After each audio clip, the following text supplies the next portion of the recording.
আলহামদুলিল্লাহ এখন আবার সেই রাকসুর যে একটা আমেজ দরকার ছিল সেটা ফিরে আসার চেষ্টা হচ্ছে, ফিরে আসতেছে।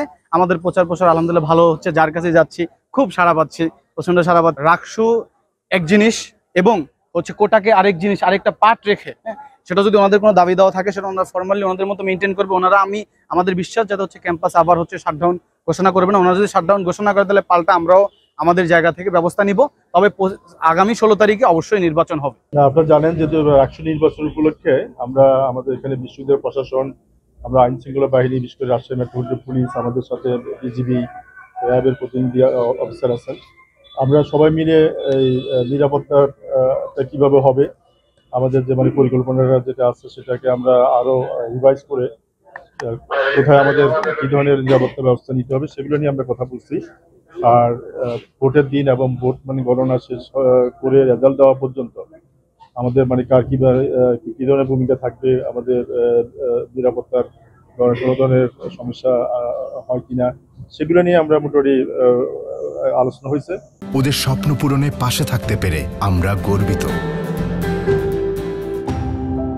বিশ্ববিদ্যালয় প্রশাসন ওনাদের অবজারভেশনগুলো আমাদের দিচ্ছে, আমরা আমাদের অবজারভেশনগুলো ওনাদের শেয়ার করছি।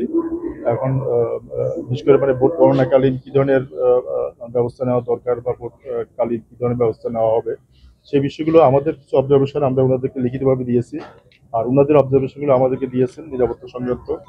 আপনারা জানেন যে বিশ্ববিদ্যালয়ের চারপাশে যেহেতু এটা একটা বড় ক্যাম্পাস, বেশ কিছু খোলা জায়গা আছে, সেগুলোকে কিভাবে কর্ডন করা যায়। আর ভিতরে আমরা একটা ইনার কর্ডন বা একটা আউটার কর্ডন, আবার পেট্রোল এবং কেন্দ্রভিত্তিক যে সকল নিরাপত্তা, এই পরিকল্পনাগুলো আমরা নিয়ে আলোচনা করছি। 2000-এর মতো আমরা পুলিশের ডেপ্লয়মেন্ট থাকবে আমাদের মেট্রোপলিটন পুলিশের পক্ষ থেকে।